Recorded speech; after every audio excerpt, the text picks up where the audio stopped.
our vision as PPDA is dynamic facilitation. Okuja barukwebembera ekitongole kya PPDA obunubwire abikwasiraho bona okutumukora engenderwaho nsi.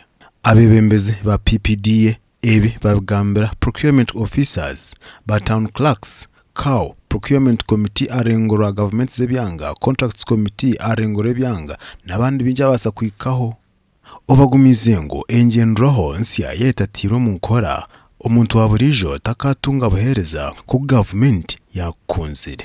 Harmonization of the legal framework.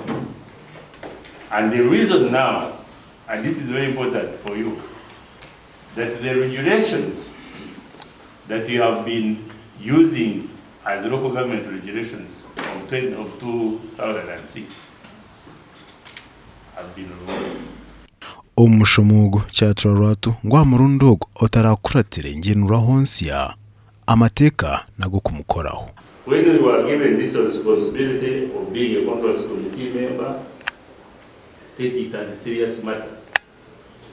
If you don't want to do this function, then you would rather not accept the appointment. Constitutional powers by the DPP, Office of the DPP, the Justice Jail, effective this month. My legal team is undergoing training. We have requested for police, CID. We have to wrap this country. Your reports, those who make reports, should read, I mean, should reflect the reality.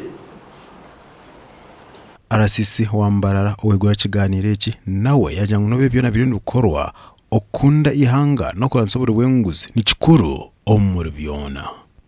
Can we make wrongdoing not to be institutional, so that whoever does wrong is punished? Ebi nebindi nibizira ombwira ayo mukuru w'ihanga echo kwatwaho abukushangango ebitongore nari company ezikora akugura no kuguza obundi nzabanisibwamu abo bushonshori cyebitari mu nagumwe cyaye kabikwati no kugura no kuguza ayaragire nkabeho empinduka eyakorwa ombikwate n'ebiragiro. Abati ibi West ndisenyomo Gideon aho muri MBARARA.